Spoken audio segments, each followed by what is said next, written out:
Salut à Tom les Gravel, à toi qui aime poursuivre lorsque la route s'arrête, et comme vous voyez derrière moi, on est ici en direct du Roc d'Azur.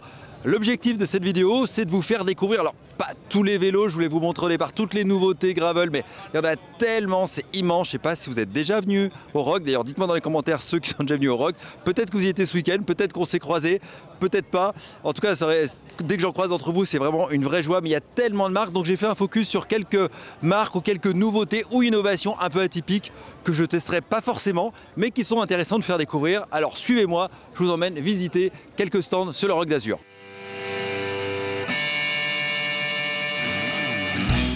Mes amis, toujours en direct du Roc d'Azur, et on va vous montrer, enfin je vais vous montrer en tout cas quelques vélos, quelques nouveautés que je trouve intéressants. Là on est chez Orbea, un vélo que j'ai encore jamais testé, peut-être que ça arrivera, mais on va regarder ensemble ce qu'il y a chez Orbea de nouveau. Et ici on a le Orbea Terra avec le tout nouveau groupe GRX. Alors ce qui est intéressant, c'est qu'ils ont intégré ici le réglage du GRX Di2. Et au départ, quand j'ai vu ce vélo, j'ai pensé que c'était un élec, parce qu'on a souvent ça sur les élecs, mais non, c'est pas un élec. Et je sais pas si ça rend à la caméra, mais il a une peinture un peu marbrée qui est vraiment intéressante. En tout cas, une marque souvent espagnole assez intéressante, parce qu'il y a un configurateur sur le site d'Orbea et on peut souvent personnaliser par rapport à d'autres marques au niveau des couleurs. Ici, on a l'Hydro, donc en version alu, avec une géométrie aussi assez race, comme souvent chez Orbea. Et puis la version vélo de voyage. Donc là on est chez Engo, alors ça se voit pas du tout à la caméra, mais en fait il y a une projection à l'intérieur des lunettes, un peu comme un affichage tête haute qu'on peut voir sur une voiture. Et donc là j'ai toutes les infos affichées à l'intérieur de mes lunettes, c'est-à-dire on peut avoir la vitesse, on peut avoir... Alors viens expliquer parce que c'est toi... Toutes nos données classiques sur le vélo, la puissance, fréquence cardiaque, distance, vitesse, etc. Et puis maintenant, on est en train d'intégrer un nouveau feature qui est le Strava Live Segments avec l'Apple iWatch. Donc vous pouvez avoir votre Live Segments direct, en real time, dans la chambre de vision. Et donc là dans le champ de vision, alors je peux pas vous le montrer à la caméra, mais je peux juste vous l'expliquer. Par exemple, là si je roulerais, j'aurais la vitesse, j'aurais mon cardio, parce que vous le connectez à votre compteur ou votre montre connectée. Et en fait ça reprend toutes les infos. Alors c'est intéressant, je pense qu'il y a une habitude à prendre entre le champ de vision qui est libre, regarder la route, et puis regarder l'info qui s'affiche dans les lunettes, mais c'est vraiment intéressant. Un demi-heure de temps d'adaptation, c'est suffisant pour avoir vraiment le confort, la sécurité et les données dans votre chambre claire. Oui, disons quand on roule, j'imagine que pas besoin de baisser la tête pour regarder son compteur, mais du coup on continue à regarder la route et à voir l'affichage tête haute en même temps. En tout cas, c'est intéressant, il faut voir après sur le long ce que ça donne, comment ça marche en expérience. Mais là, sur le salon, c'est plutôt assez probant. Enfin, je vois tout à fait les infos et je vous vois en même temps. Enfin, vous voyez en même temps. Donc, c'est plutôt intéressant. Merci beaucoup. Bon, merci beaucoup. Bon, je suis avec Maxime et on est chez Rottwild. Alors, une marque que je ne connaissais pas il y a encore 3 secondes. Mais quand j'ai vu la gueule du vélo, je me suis dit, faut que je m'arrête et faut que tu nous présentes c'est quoi ce vélo. Donc, Rottwild, déjà pour partir de la base, Rottwild, c'est une marque qui a 27 ans. Qui faisait beaucoup de VTT musculaires à l'époque. Il y a une dizaine d'années, ils ont été précurseurs à partir sur des vélos élec. C'est que des vélos carbone. D'ailleurs, si vous voyez les vélos VTT Porsche, c'est eux qui les produisent pour eux. Donc après, si on vient zoomer sur le travail du carbone, c'est une des marques qui a le meilleur travail du carbone de toutes les marques de VTT, de gravel. C'est pour cela qu'on arrive à avoir un vélo de gravel électrique qui fait seulement 12 kg. C'est light pour le élec. Surtout en motorisation dans le boîtier de pédalier. C'est ça. En fait, c'est une motorisation TQ. Alors, c'est un vélo électrique, mais personnellement, je l'appellerais comme un gros musculaire. On est vraiment sur la transition entre les deux. Si vous roulez qu'avec des gens en électrique, ils vont vous attendre. Par contre, c'est pour les gens qui sont un peu moins affûtés et qui veulent suivre les potes en musculaire. Là, pour le coup, on vient avoir un vélo avec le moteur TQ, batterie en 275. Ça fait un pack moteur batterie autour des 1,2 kg. D'accord. Ensuite, c'est un moteur qui a 50 Nm de couple. Donc c'est quelque chose d'hyper linéaire. Oui, mais qui est suffisant pour une pratique gravel. Exactement.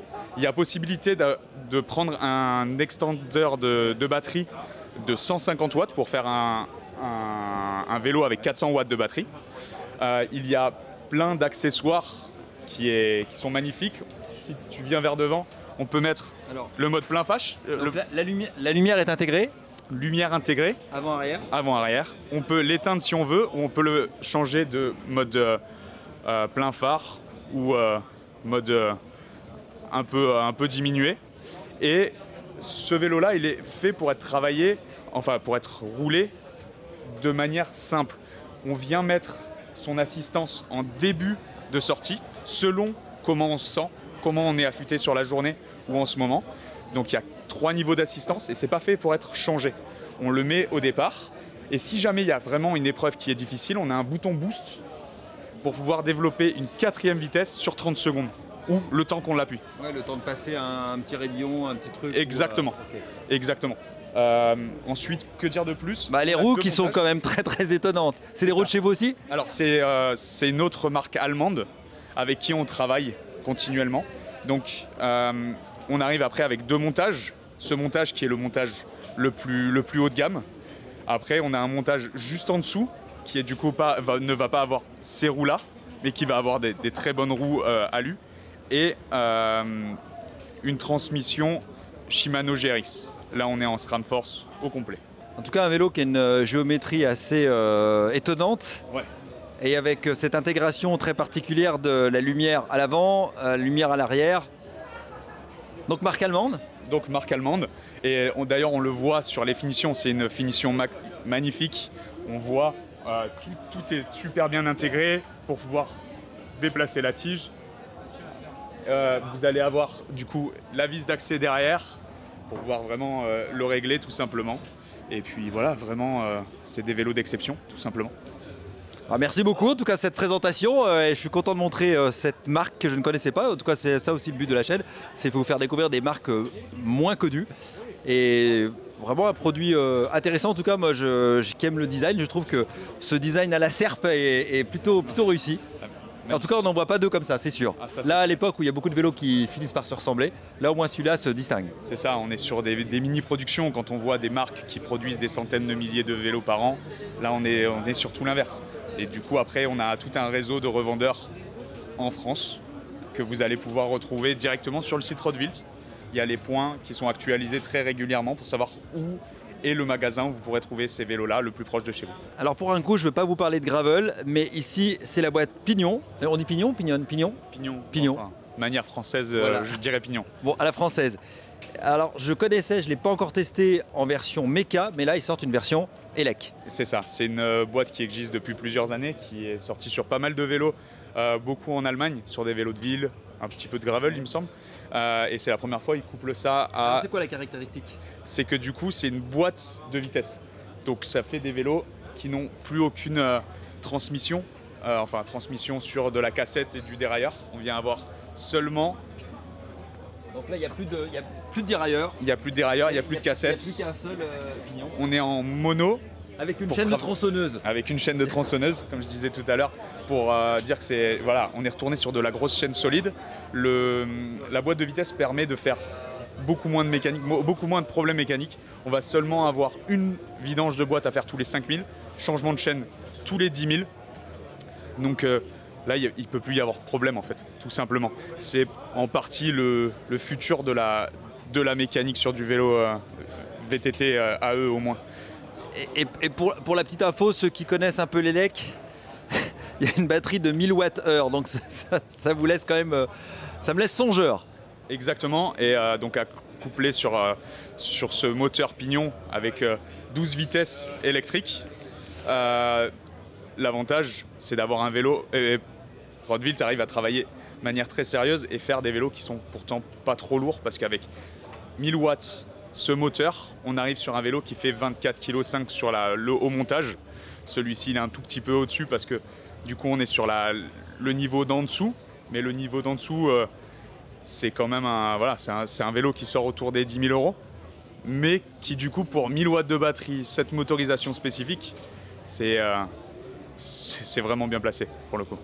En tout cas, j'étais content de vous faire découvrir ça parce que c'est vraiment atypique. Puis c'est aussi l'intérêt de venir au Rock d'Azur, c'est de découvrir des choses qu'on ne voit pas forcément habituellement dans un shop classique. Donc c'est vraiment top. Merci beaucoup d'avoir consacré un peu de temps pour nous présenter ça. Je vous en prie. Là, on est passé chez Villiers, une marque que j'ai pas encore testée, mais que je trouve vraiment toujours très élégante. Donc le Villiers Triestina. Ici, toujours, ils font des couleurs vraiment sympas avec ce marron et ce crème très réussi. Là, c'est la version Rave, un peu plus race. Avec, regardez, une peinture comme ça marbrée, noire et violette et le jaune avec une collab avec ici MAP et des roumiches également qu'on voit pas souvent. Donc ici vraiment plutôt typé race. Donc on a le Rave SLR et puis le Rave SL au-dessus, deux vélos avec une full intégration et même la potence est intégrée avec la couleur du vélo. C'est vraiment la marque des vélos à l'italienne. Bon les amis, c'est pas gravel, c'est route. On a ici le vélo de Mark Cavendish qui, je rappelle, a pratiquement le record du nombre de victoires sur le Tour de France. Il devait arrêter sa saison pro cette année et finalement, comme il a chuté, il rempile pour une nouvelle saison pour tenter de battre le nombre de records de victoires sur le Tour de France. Bien sûr, un sprinter. Donc un vélo, regardez, full intégré et même la potence comme ça avec aspect marbre assorti avec le nom ici de Cavendish. Bon, on se voit toujours sur les salons. La dernière fois, c'était en Belgique pour les Vélo Folies.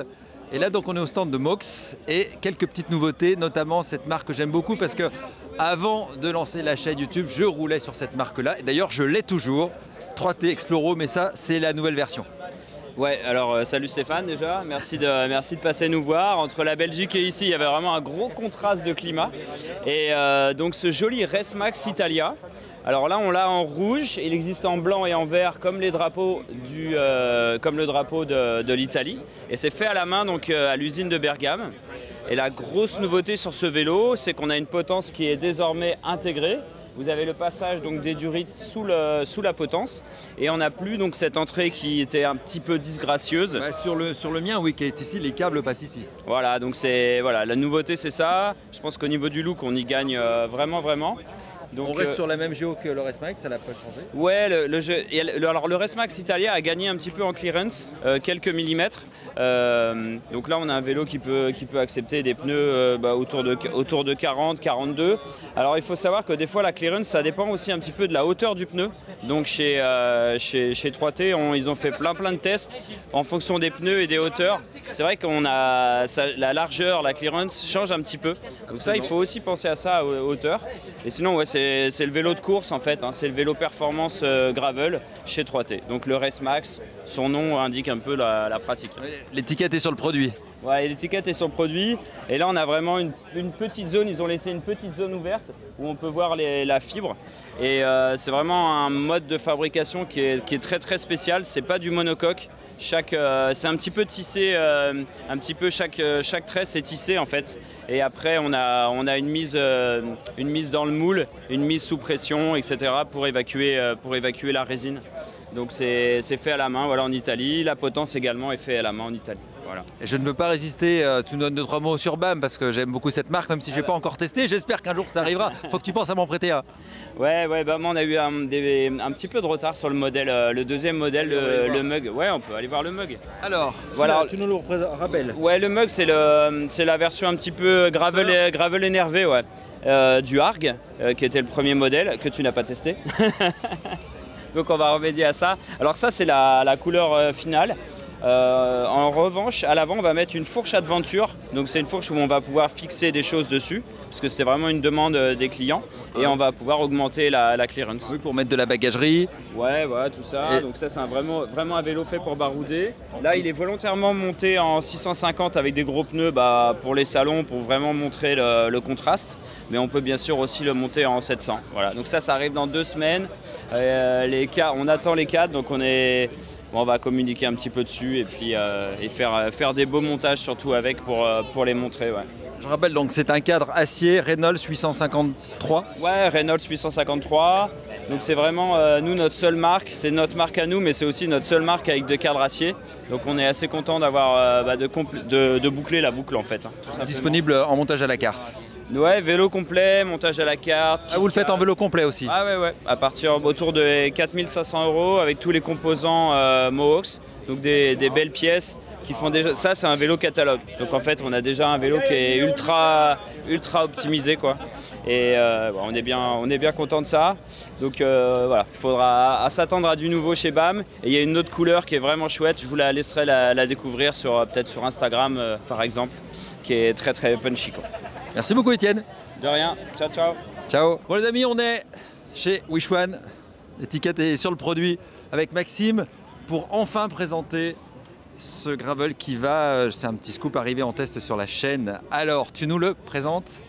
Salut déjà Steph. Deux, trois mots. Salut Steph, merci d'être ici au Rock d'Azur avec nous. Donc on a développé un vélo effectivement all-road. Vraiment typé performance, donc fait pour la route et le gravel. Ici il est présenté dans sa couleur un peu bleu nuit qui est notre, tu sais bien, notre couleur de marque, et une peinture, un aspect caméléon pour l'édition limitée numérotée. Donc il y a 50 cadres. Dépêchez-vous si vous voulez des numéros. Parce que ça c'est un commercial, il sait placer ses vélos. Pour info, le numéro 12 est déjà pris, c'est l'Aveyron. Voilà. Donc c'est un vélo qui est fabriqué en carbone, qui est fabriqué en France. Ça faut le redire parce que voilà, c'est important. C'est important. Fabriqué en carbone en France. Voilà. On a développé avec un partenaire spécialiste du carbone à ATV le process industriel du vélo. Et ça y est, on lance le vélo, ça y est, on a fait tout le développement avec notre équipe, avec nos athlètes. Et ça a pris du temps, ça a été un énorme challenge, mais finalement on y est arrivé. Donc on a une technologie qui nous permet aussi de ne pas avoir de rupture dans les fibres longues, ce qui fait que le vélo va pas perdre finalement dans les zones où il faut que... les zones de contrainte. Voilà, les zones de contrainte. Il va réagir presque en monobloc, ce qui fait que la maniabilité et la réactivité que la technologie promet, eh bien, quand on est sur le vélo, on le ressent vraiment. Donc on est super content du résultat. Et le scoop de la journée, c'est que Laurent Brochard vient d'être champion du monde en Italie gravel de sa catégorie d'âge. C'était aujourd'hui, mais... Sur un Wish-One Carbone SUB. Donc on est ravis. On vient de l'apprendre là, il y a même pas une demi-heure. Donc Laurent qui a... voilà. Donc, Laurent Brochard, donc ancien coureur professionnel, champion du monde. Exactement. Et d'ailleurs j'ai fait une petite vidéo que j'ai toujours pas mis en ligne, que j'avais fait. Exact. Et du coup maintenant qu'on a cette bonne nouvelle, je vais pouvoir monter la vidéo et donc du coup lancer. Et je l'avais vu effectivement, son vélo, c'est celui-là d'ailleurs. C'est celui-ci, exactement, la même couleur. Donc le même équipement, on est ravis. Demain il y a d'autres coureurs qui participent aussi à la course élite. Laurent était dans la catégorie des plus de 55 ans, il est champion du monde, on est ravis. Il s'était préparé, il faut le dire. Alors je sais qu'il avait été déçu de sa chute à Millau parce qu'il était bien parti, mais finalement ça ne l'a pas trop pénalisé. Au final, c'est ça les champions, c'est-à-dire qu'il a eu une saison compliquée, il est tombé 2 fois. Il s'est fait mal aux genoux, il s'est fait mal aux côtes. Enfin, ça a été compliqué, mais il s'est battu et là, il est récompensé de ses efforts. Et nous, de pouvoir dire, il y a Canyon qui a gagné la course élite femme en Italie sur le Gravel World Series. Et nous, on a gagné la catégorie des plus de 55 ans chez les hommes avec un... Donc ce vélo est champion du monde. Ce vélo est champion du monde, c'est assez incroyable. Un vélo français. Un vélo français, donc ça on peut vraiment le souligner. Et il va arriver en test bientôt sur la chaîne. Ouais. Quand je ne sais pas, mais bientôt. C'est qu'il nous tarde. Il nous tarde que tu le testes pour que tu nous fasses un retour aussi de ton ressenti à la fois en route et en gravel. Oui, parce que ça c'est important en fait, c'est un all-road justement, et ça c'est un segment qui maintenant est vraiment intéressant d'avoir un vélo mix qui permet d'être performant sur la route, que ce soit en version compétition, mais aussi un peu sur l'ultra peut-être aussi. Voilà. Pour info, nos athlètes qui jusqu'à présent couraient avec nos vélos en gravel, sur les vélos acier, ils ne faisaient pas de course de route avec. En 2024, ils vont courir des courses en route, des cyclosportives ou autres. Là tu switches la paire de roues. Voilà, avec ce vélo, et ils feront aussi des courses gravel avec ce vélo. Donc voilà. Merci Maxime. Merci Stéphane. À bientôt. Bon, comme j'aime bien vous présenter des choses différentes, il y a très longtemps que vous me demandez un vélo en bois. Alors peut-être qu'il arrivera un jour sur la test, mais là je suis avec Johan, le concepteur de ce vélo. 2-3 mots sur ce vélo, ta marque, c'est quoi un vélo en bois? Allez. Et ben donc là c'est Siml, un vélo en bois, donc ici un gravel. J'ai commencé au début en faisant des VTT, mais on est d'accord, c'est toi qui le fabriques? Oui, de A à Z en fait, ça part de la conception directement jusqu'à la fabrication. Et d'un VTT je suis parti sur du gravel. Et donc là on commence à avoir quelque chose d'abouti. L'idée c'était de faire un vélo en bois local, donc fabriqué dans les Hautes-Alpes. Donc, alors tu es où dans les Hautes-Alpes déjà? Je suis entre Gap et Sisteron, donc plutôt au sud des Hautes-Alpes. Okay. Voilà, à côté de la Ragne si ça peut parler à des gens. Et ce vélo il est en quoi alors, comme bois? C'est un vélo en mélèze, donc le bois qui est local par excellence dans les Hautes-Alpes, que je peux trouver en très bonne qualité, donc autant en profiter. Et comment on fabrique un vélo en bois? Tu pars de quoi? C'est une pièce globale? C'est de l'assemblage? C'est du collage? C'est quoi le... Alors pour faire ce vélo justement j'utilise 2 types de bois. On va partir pour le triangle avant, on va partir de plots bruts de mélèze. Donc les plots ça va être juste des trucs bruts de sillage. Et pour les bases et les haubans c'est du lamelé collé, donc du bois qui a été tranché en fines lames de 2 mm d'épaisseur qu'après je vais recoller et cintrer sous presse pour donner le galbe nécessaire au passage de roues. Et tout ce qui va avec, transmission, tout ça. Et dans l'idée, le triangle avant est en 2 demi-coques, ce qui permet de faire un évidage à la commande numérique et ensuite de réassembler tout avec des sortes de jeux de clés d'assemblage en bois à l'intérieur qui sont cachés pour l'esthétique et puis pour la solidité. J'imagine que tes vélos sont personnalisables, montage à la carte? Exactement, en gros l'idée c'est de faire un vélo qui soit à la fois en montage à la carte et à la fois en sur-mesure, c'est-à-dire que vous venez à l'atelier, on prend vos cotes enfin je prends vos cotes, je suis tout seul et après je m'arrange pour faire le vélo complet à la carte. Vous me dites votre budget et à partir de ce budget-là, on essaie de faire le vélo optimal par rapport à votre pratique, donc que ce soit de plutôt typer de la route sur du plat, sur des régions qui sont plutôt plates ou sur des régions montagneuses, on fera un équipement différent. Et tu proposes différents types de finitions ou c'est pour l'instant, si c'est ce gravel, c'est plutôt ce modèle-là ou il y a des adaptations dans les vernis, dans les formes, dans les...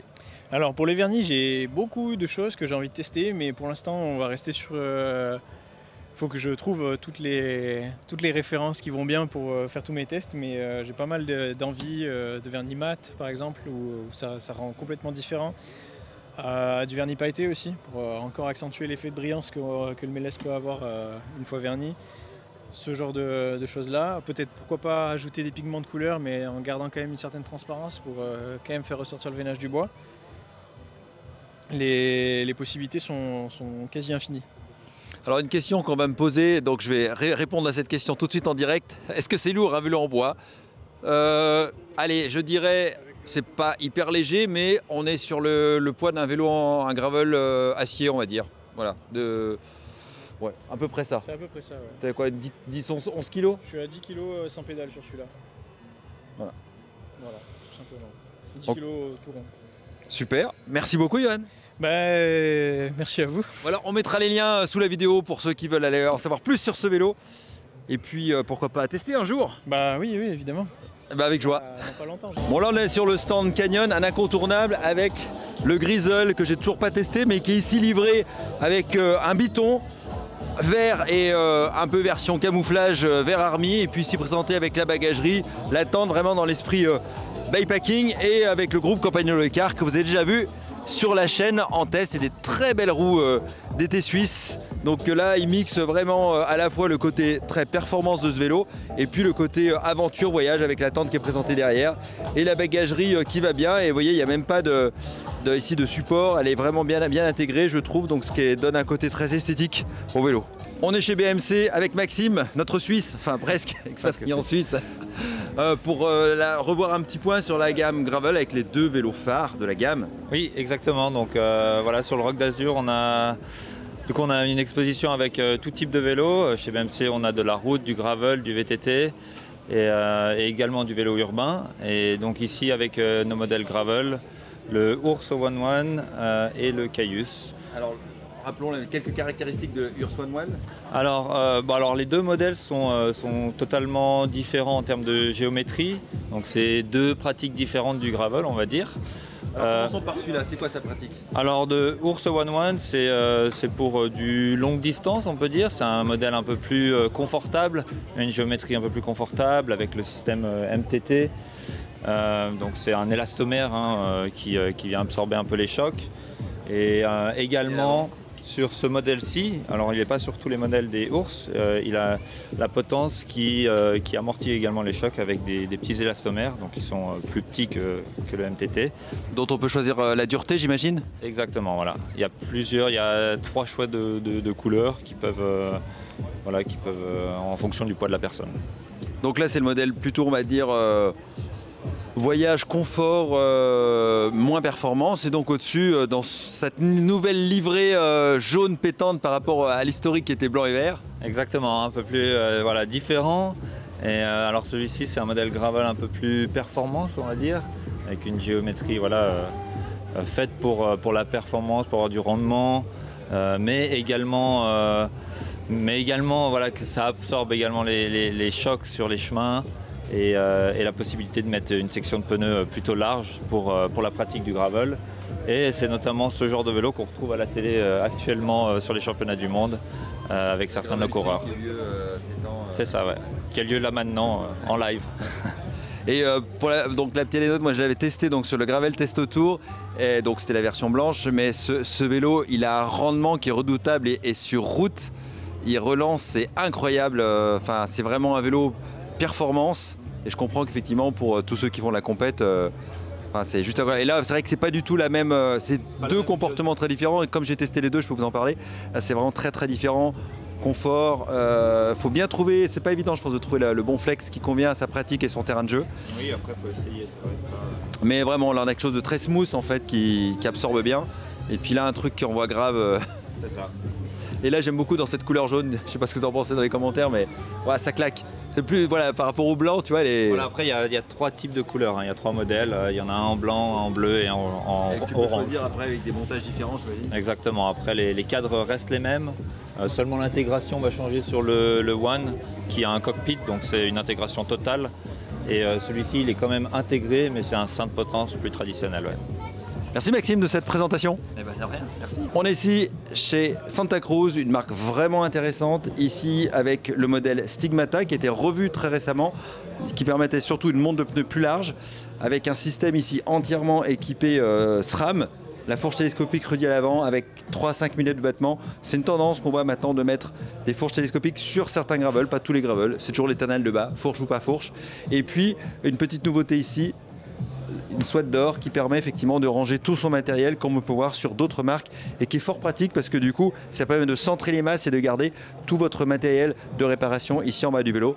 Donc un joli vélo avec la tige de selle télescopique, un bon ensemble. La Salitelli ici pour tous ceux qui connaissent le vélo de route, Marco Cipollini qui avait gagné énormément de courses, qui a lancé sa gamme, et ici on a un gravel vraiment de belle facture, tout intégré, tige de selle, potence, direction, avec un look aux couleurs bien évidemment qui évoque l'Italie. C'est un vélo je trouve vraiment intéressant en termes de look, il a moins un caractère sportif, mais qui permet une bonne monte de pneus. Quand on voit la clairance, on peut vraiment monter beaucoup plus large que le pneu qui est monté dessus, donc un vélo qui donne envie de rouler. Donc on est ici sur le stand de Factor et je suis avec Arsène qui va nous présenter l'Ostro Gravel, un vélo qu'on voit peu, donc je suis content que tu nous le présentes. C'est quoi la caractéristique déjà peut-être de la marque, de 3 mots, et puis après de ce vélo en particulier? La caractéristique de la marque, c'est qu'on est sur une marque anglo-saxonne qui aujourd'hui travaille énormément sur le développement produit et la recherche en partenariat avec des équipes pro et d'anciens professionnels sur le milieu de la route.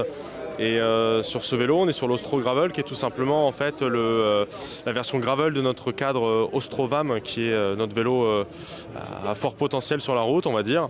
Ouais, plutôt très performance. Exactement, performance, orienté vraiment vitesse, aéro et rendement. Et donc c'est pour ça qu'on va retrouver énormément de similitudes avec la géométrie route du cadre, avec une boîte de pédalier qui a été rehaussée et des passages de roues optimisés. Et on retrouve une full intégration, qui est la tendance actuelle. Totalement, entièrement intégré avec le cockpit Black Ink, donc la marque de composante Factor, et toute la partie vraiment entièrement intégrée, peu importe la transmission, peu importe le type de freinage. Merci beaucoup pour ces précisions. Je t'en prie. Très belle marque, sponsor de Steven Uharic, GIRS, et ici c'est le modèle RNR. Le format gravel, vraiment, gravel 100% carbone, le ride and roll pour l'abréviation. Donc on est vraiment sur un gravel aujourd'hui qui va être relativement passe-partout, un produit qu'on peut optimiser avec des routes 650 ou de 700, que l'on ait envie vraiment de chercher un vélo qui est très dynamique dans les relances ou un produit qui est vraiment fait pour l'aventure. On peut l'optimiser comme on le souhaite. On va retrouver une intégration qui va être semi-intégrale. On va vraiment pouvoir y passer ce qu'on souhaite comme type de transmission ou de freinage, électrique ou à câble. Et voilà, une potentielle victoire sur plusieurs types de courses gravel avec un produit qui est vraiment performant. Et vous avez revu les couleurs pour cette année en plus, parce que c'est un nouveau coloris. C'est une édition limitée dévoilée pour le Rock d'Azur, pour l'instant à 70 exemplaires. Donc presque une pièce de collection alors. On n'en est pas loin, elle n'est pas numérotée, mais c'est un beau produit. C'est vraiment toujours l'image du RNR, de la marque française de GIRS. Et on a un super produit avec un coloris qui sort de l'ordinaire, qui est relativement fun et en même temps assez discret. Et question souvent qui m'est posée, quel monde de pneus il accepte ce vélo? On va pouvoir l'optimiser jusqu'à des pneus de 42, 45 si on passe après même sur du 650B. On va vraiment pouvoir chercher de la section un peu plus large.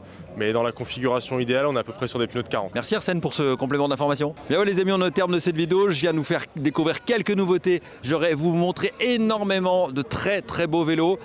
Mais c'est pas possible parce qu'il y a déjà beaucoup de monde, c'est blindé. Et puis voilà, on peut pas tout vous montrer sinon la vidéo durerait 2 heures.